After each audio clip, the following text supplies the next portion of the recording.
Regardless of what health condition we're talking about, we all want to heal. Yeah. That's the core of what I do.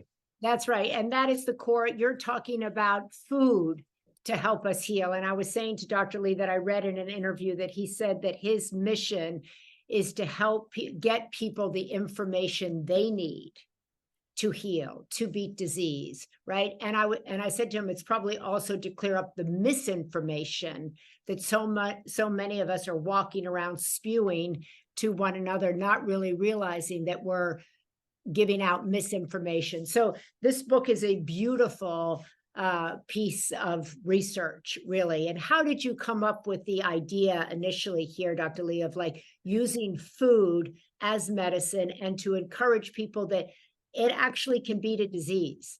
It can stave off cancer. It can starve cancer.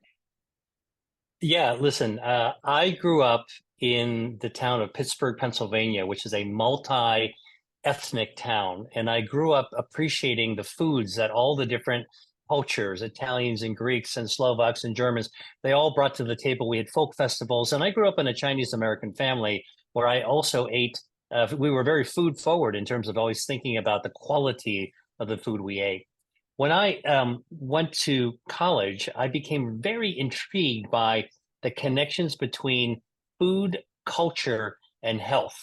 And when I finished my undergraduate studies, I did a gap year before I went to medical school. And in fact, what did I do? I went to Italy and I went to Greece. I lived there in order to learn, and this is many years before the Mediterranean diet became popular, to really observe, to meet the farmers, meet the people, hear about the recipes, watch the chefs cook, and also ask questions because curiosity is really what drives progress. And I was just curious, how is it that, here the food industry is inventing new foods all the time, and yet the healthiest cultures live the so-called blue zones now where people are living long and well. How are they using the secrets that have been passed down for generations?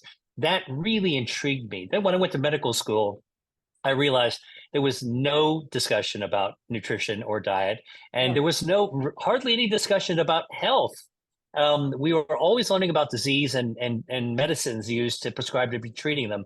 And so I was always asking my professors, okay, I know about pancreatic cancer and colon cancer and diabetes.